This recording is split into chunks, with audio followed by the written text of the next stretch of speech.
Hello day students, नमस्कार। स्वागत है आपका अपने YouTube channel study junction YouTube platform में। तो मुझे आशा है कि सभी छात्र छात्राएं स्वस्थ व मस्त होंगे और अपनी प्रिपरेशन को बेहतर कर रहे होंगे अच्छे से। तो सभी छात्र छात्राओं को गुड इवनिंग एवं शुभ संध्या। तो आज की वीडियो में हम कक्षा 10 के लिए विषय सामाजिक विज्ञान के MCQ जो बहुत ही महत्वपूर्ण होने वाले हैं उन पर चर्चा करने वाले हैं। तो प्रत्येक छात्र छात्राएं वीडियो को शुरू से अंत तक जरूर बने रहें और अपनी प्रिपरेशन को बेहतर कर पाएंगे इस वीडियो के माध्यम से और इस चैनल के माध्यम से। तो जो भी नए छात्र जुड़ रहे हैं चैनल को सब्सक्राइब करके बेल आइकन को जरूर प्रेस कर लेना, क्योंकि इसी चैनल के माध्यम से आपको बहुत कुछ मटेरियल मिलता है जो कि बहुत ही महत्वपूर्ण हो जाता है आपके एग्जाम की दृष्टि से। ठीक है, तो यहाँ पे इससे पहले जो वीडियो पड़ी हुई है आपकी चित्रकला की, हमने 4 वीडियो अपलोड कर दी, इसमें 3 प्रैक्टिस सेट दिए हैं जो कि आपके आलेखन के हैं। 1 से 68 तक क्वेश्चन दिए हैं, वो बहुत ही महत्वपूर्ण है। जिन छात्रों ने नहीं देखा है वो वीडियो वो जाके जरूर देखना है, वो बहुत ही महत्वपूर्ण होने वाला है परीक्षा की दृष्टि से। ठीक है, तो अब हम बिना समय गवाए क्वेश्चन की तरफ बढ़ते हैं। और बाकी आप सब समझदार हैं, ये आपका अपना ही चैनल है, चैनल अपना है, इसलिए सपोर्ट कीजिएगा, अपने भाई बहनों की मदद कीजिए, इस वीडियो को जरूर ज़्यादा से ज़्यादा फॉरवर्ड कीजिए अपने मित्रों में। ठीक है, तो आइए अब हम क्वेश्चनों की तरफ बढ़ते हैं और चर्चा करते हैं अच्छे से। ठीक है, तो मोस्ट इंपोर्टेंट क्वेश्चंस यानी MCQ for UP board exam 2024 के लिए है, जो कि हमारा विषय सामाजिक विज्ञान है। इस पर चर्चा करेंगे, एक एक अच्छे से समझेंगे और वीडियो शुरू से अंत तक प्रत्येक छात्र छात्रा को बने रहना है। 1 से लेकर के 25 मतलब क्वेश्चन है इसमें, तो इन पर चर्चा करने वाले हैं। तो पहला कह रहा है कि महात्मा गांधी दक्षिण अफ्रीका से वापस कब लौटे हैं। तो पहला ऑप्शन कह रहा है कि 1914 में, दूसरा कह रहा है कि बी वाला कि 1915 में, सी कह रहा है कि 1918 में या 1919 में। तो जो आपका है महात्मा गांधी लौटे थे 1915 ईस्वी में, जो कि दक्षिणी अफ्रीका से वापस लौटे थे। ठीक है, तो पहले का बी सही हो जाता है 1915 ईस्वी। ओके, अब हम बढ़ते हैं आगे। कह रहा है कि दूसरा कह रहा है असहयोग आंदोलन का मुख्य कारण क्या था। जो असहयोग आंदोलन चलाया गया था उसका मुख्य कारण क्या था उसे बताना है आपको। तो पहला वाला कह रहा है रोलेक्ट एक्ट, दूसरा कह रहा है बी वाला कि प्रथम विश्व युद्ध, सी कह रहा है कि खिलाफत आंदोलन, डी कह रहा है चोरा चोरी घटना, है ना। तो जो असहयोग आंदोलन किस कारण के लिए चलाया गया था तो इसको आपको बताना है। तो जो असहयोग आंदोलन था वो रोलेक्ट एक्ट के का मुख्य कारण था उसका। ठीक है, तो दूसरे का ये सही हो जाता है यहाँ पे। तीसरे वाला कह रहा है कि सविनय अवज्ञा आंदोलन में महात्मा गांधी ने नमक को अत्यधिक महत्व क्यों दिया। तो ये भी बहुत ही महत्वपूर्ण 2020 में आया है, 2024 में मोस्ट इंपोर्टेंट रहता है परीक्षा की दृष्टि से, जरूर आएगा आपका। तो पहला कह रहा है कि ये वाला कह रहा है कि नमक का प्रयोग अमीर गरीब सभी करते थे, बी वाला कह रहा है यह भोजन का अभिन्न हिस्सा था, सी वाला कह रहा है कि नमक तैयार करने पर सरकार का एकाधिकार था, और डी कह रहा है कि उपयुक्त में से सभी, यानी उपयुक्त में से सभी है क्या। तो जो तीसरे का है यहाँ पे सही हो जाता है डी, यानी उपयुक्त तो सभी है, यानी नमक का प्रयोग गरीब अमीर दोनों ही करते थे, यह भोजन का अभिन्न हिस्सा था, नमक तैयार करने पर सरकार का एकाधिकार था। ठीक है, तो जो तीसरा है उसका डी सही हो जाता है यहाँ पे।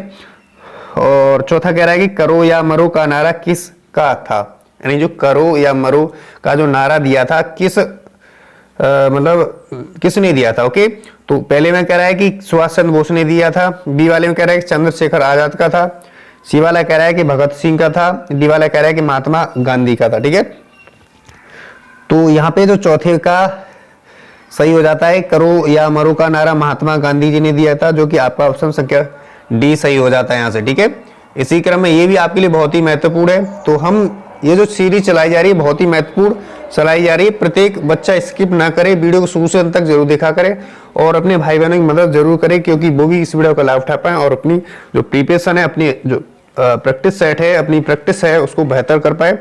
तो प्रैक्टिस सेटों के माध्यम से आपका बहुत ही फायदा मिलने वाला है यहाँ से। ठीक है, तो पांचवा कह रहा है कि भारतीय राष्ट्रीय कांग्रेस की स्थापना हुई, यानी कौन से वर्ष में, कौन सी ईस्वी में जो राष्ट्रीय कांग्रेस पार्टी है उसकी जो है स्थापना हुई। तो ए वाला ऑप्शन कह रहा है कि 1882 में हुई, बी वाला कह रहा है कि 1884 में हुई, सी वाला ऑप्शन में कह रहा है कि 1885 ईस्वी में हुई, डी वाला ऑप्शन कह रहा है कि 1886 ईस्वी में हुई।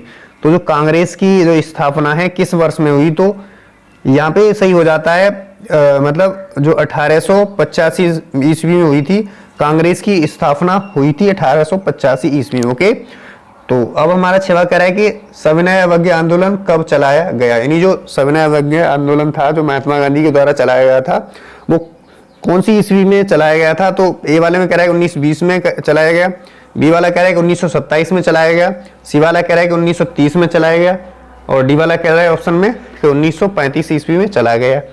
तो यहाँ पे जो सही हो जाता है, जो सविनय अवज्ञा आंदोलन है वो चलाया गया था 1930 ईस्वी में चलाया गया था। ओके, तो यहाँ पे सी सही हो जाता है, जो कि 1930 ईस्वी में सविनय जो अवज्ञा आंदोलन चलाया गया है। ठीक है, इसी क्रम में आगे की तरफ बढ़ते हैं।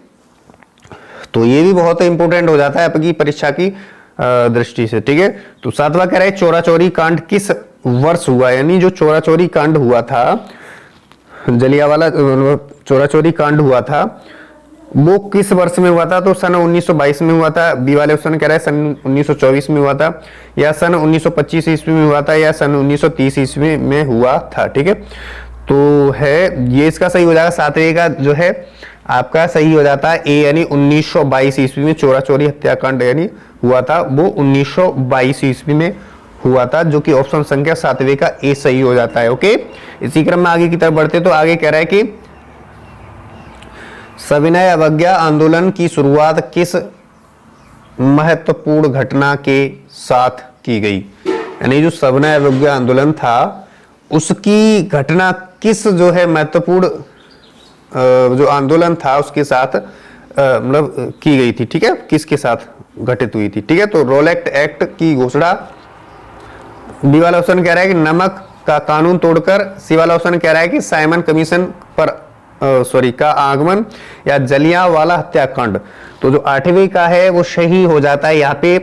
तो नमक का कानून तोड़ने के लिए इसकी शुरुआत की गई थी, जो कि सविनय अवज्ञा आंदोलन था उसका वो चलाया गया था महात्मा गांधी के द्वारा, जो नमक का कानून तोड़ा था उसके लिए। ठीक है, तो ये भी बहुत ही इंपॉर्टेंट हो जाता है क्योंकि 2022 के जो पेपर था उसमें आया हुआ है, और 2024 में भी महत्वपूर्ण हो जाता है। ठीक है, इसी क्रम में आगे की तरफ बढ़ते तो आगे कह रहा है 9वां की रोलेट एक्ट कब पारित किया गया। जो रोलेट एक्ट आया था वो कौन से सन में पारित किया गया था उसको बताना है आपको। ठीक है, तो ए वाले ऑप्शन में कह रहा है आपका कि 1917 ईस्वी में, बी वाले ऑप्शन में कह रहा है कि 1919 ईस्वी में, सी वाले ऑप्शन में कह रहा है कि 1921 ईस्वी में, डी वाले ऑप्शन में कह रहा है 1924 ईस्वी में। आपको इसको बताना है कौन सा आंसर सही होने वाला है यहाँ पे। ठीक है, तो हमारा जो 9वें का है वो जो रोलेट एक्ट था एक्चुअली वो आया था आपका जो है 1921 ईस्वी में, नहीं, जो कि 1919 ईस्वी में आया था। क्या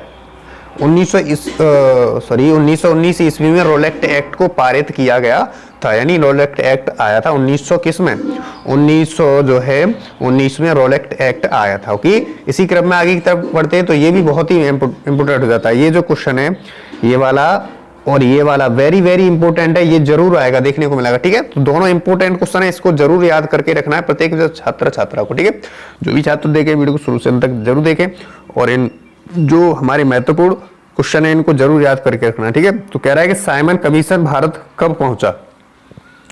जो साइमन कमीशन था वो भारत कब पहुंचा था ये आपको बताना है। तो ए वाले ऑप्शन कह रहा है 1928 ईस्वी में, या बी वाले ऑप्शन कह रहा है 1930 ईस्वी में, और सी वाले ऑप्शन कह रहा है कि 1931 ईस्वी में, या डी वाले ऑप्शन कह रहा है कि 1934 ईस्वी में। तो जो साइमन कमीशन भारत कब पहुंचा इसको आपको बताना है।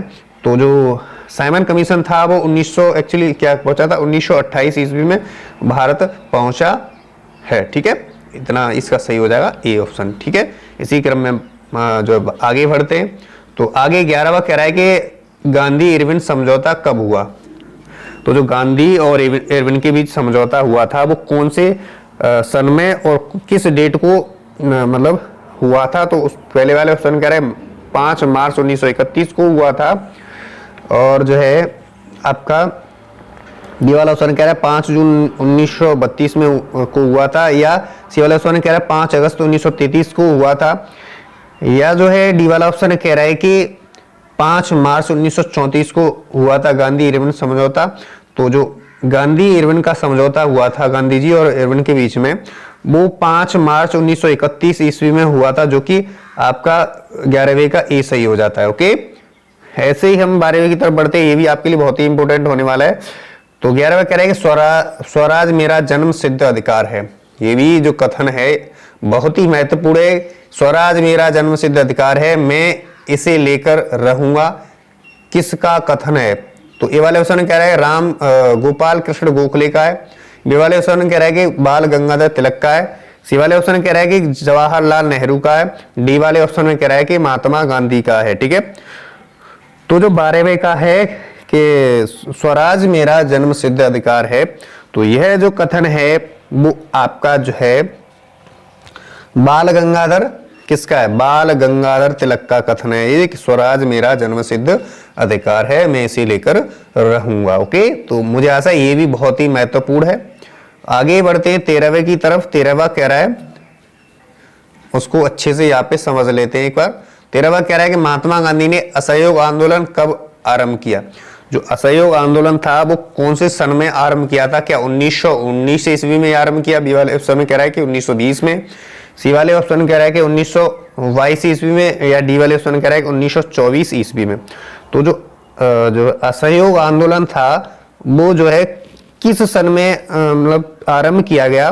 तो जो महात्मा गांधी द्वारा असहयोग आंदोलन था वो जो है 1920 ईस्वी में लागू किया गया था। ठीक है, 14वां कह रहा है कि कपास की खेती के लिए, ये भी बहुत इंपॉर्टेंट होने वाले हैं, कपास की खेती के लिए सबसे उत्तम मिट्टी कौन सी है? तो कपास की खेती के लिए क्या काली मिट्टी है? ए वाले ऑप्शन कह रहा है। बी वाले ऑप्शन कह रहा है कि लाल मिट्टी। सी वाले ऑप्शन कह रहा है जड़ोल मिट्टी या लेटेराइट मिट्टी। ठीक है, तो जो कपास के लिए वो एक्चुअली जो काली मिट्टी होती है उसमें कपास की खेती जो बहुत अच्छी होती है, तो काली मिट्टी वाला सही हो जाएगा, ऑप्शन संख्या ए 14वें का। ठीक है, इसी क्रम में आगे की तरफ बढ़ते हैं। तो 15वां कह रहा है निम्नलिखित में से कौन सा संसाधन गैर परंपरागत है? तो क्या कोयला है? ए वाले ऑप्शन में कह रहा है। बी वाले ऑप्शन में कह रहा है कि प्राकृतिक गैस है, या सी वाले ऑप्शन में कह रहा है कि ऊर्जा पवन ऊर्जा है, या खनिज तेल है। ठीक है, तो जो गैर परंपरागत स्रोत में आ जाता है वो आपका ऑप्शन संख्या हो जाता है 15वें का सी। गैर परंपरागत स्रोत कौन सा है? तो पवन ऊर्जा होता है। 15वें का सी हो जाएगा सही यहाँ पे। ठीक है, इसी क्रम में आगे की तरफ बढ़ते हैं। 16वां कह रहा है कि जो है निम्न में से कौन सा जैव संसाधन है? तो जो जैव संसाधन है क्या लोहा है या मत्स्य उद्योग है? सी वाले ऑप्शन कह रहा है तांबा है या चट्टाने हैं। ठीक है, तो जो जैव संसाधन का जो है जैव संसाधन वो है आपका जो है सही हो जाएगा यहाँ पे 16वें का ए सही हो जाएगा। 16वें का सॉरी बी सही हो जाएगा, जो कि मत्स्य उद्योग क्या है? मत्स्य उद्योग जैव संसाधन है। ठीक है, यहाँ पे बी सही हो जाएगा। ठीक है, इसी क्रम में आगे की तरफ बढ़ते हैं। तो 17वां कह रहे हैं निम्नलिखित में से कौन सा परंपरागत संसाधन है? जो परंपरागत संसाधन है ये निम्न में से कौन सा है? तो पवन ऊर्जा है, क्या सौर ऊर्जा है, या प्राकृतिक गैस है, या ज्वरीय ऊर्जा है। ठीक है, तो आपका इसका 17वें का सही हो जाता है यहाँ पे जो है सी सही हो जाएगा, जो कि प्राकृतिक गैस है। प्राकृतिक गैस परंपरागत संसाधन यानी परंपरागत स्रोत में आता है, जैसे कि कोयला सही या जल सही या जो भी हमारा प्राकृतिक यानी प्रकृति से प्राप्त हुआ है वो परंपरागत स्रोत में आता है। ये जो पवन ऊर्जा है ये आपका मानव द्वारा बनाया गया, ये सौर ऊर्जा भी मानव द्वारा है, ज्वरीय ऊर्जा ये भी जो मानव के द्वारा बनाया गया। ठीक है, जो प्रकृति के द्वारा हमें जो प्रकृति से प्राप्त हुआ है वो परंपरागत स्रोत में आ जाता है, जैसे पानी है, कोयला है, पेट्रोलियम है, तेल है, जितना भी है ऑयल जो होता है। ओके, ये सब परंपरागत स्रोत में आ जाता है। ओके, इसी क्रम में आगे की तरफ बढ़ते हैं। 18वां कह निम्न है कि निम्नलिखित में से किसकी अधिक मात्रा जलोढ़ मिट्टी में पाई जाती है?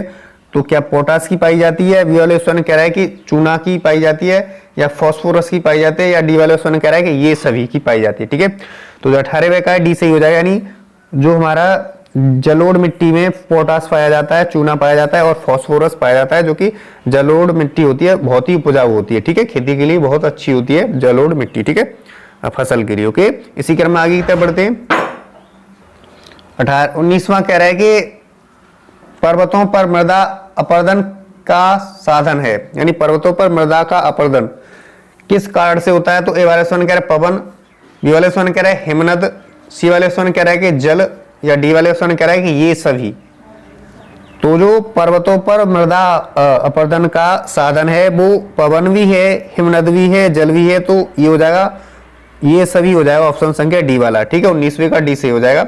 20वां कह रहा है निम्नलिखित में से कौन सा एक व्यक्ति संसाधन नहीं है, व्यक्तिगत निम्नलिखित में से कौन सा एक व्यक्तिगत संसाधन नहीं है। तो व्यक्तिगत संसाधन क्या बागान है, बी वाले ऑप्शन कह रहा है चरगाह है, या सी वाले ऑप्शन कह रहा है कि भूमि है, या डी वाले ऑप्शन कह रहा है खनिज, क्या है, खनिज संसाधन है।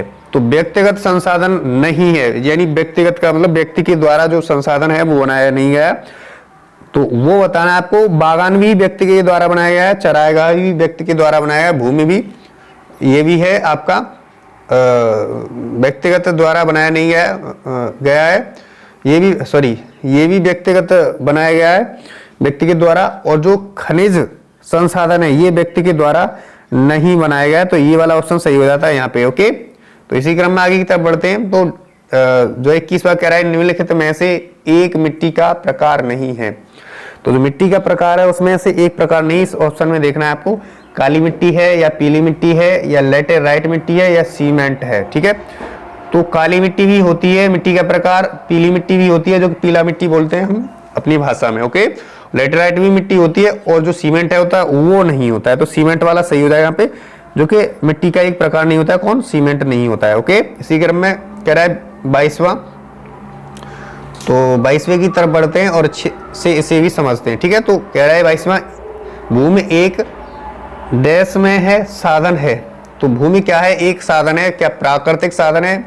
बी वाले ऑप्शन कह रहा है मानव निर्मित है, सी वाले ऑप्शन कह रहा है सौर ऊर्जा से निर्मित है, या इनमें से कोई नहीं। तो जो भूमि है यानी जो पृथ्वी है वो क्या है, प्राकृतिक है, यानी जो भूमि है प्रकृति के द्वारा हमें प्राप्त हुई है, यानी प्रकृति द्वारा, तो प्रकृति का एक साधन है भूमि है। ओके, और 23वां कह रहा है कि लाल पीली मिट्टी पाई जाती है।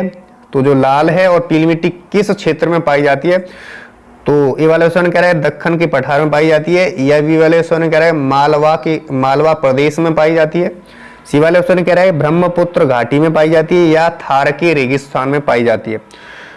तो ये जो मिट्टी है लाल और पीली मिट्टी है वो आपकी मालवा प्रदेश में पाई जाती है। किस प्रदेश में, तो जो है मालवा प्रदेश में पाई जाती है, जो कि आपकी लाल मिट्टी पाई जाती है। ठीक है, लाल और पीली। ओके, अब हमारा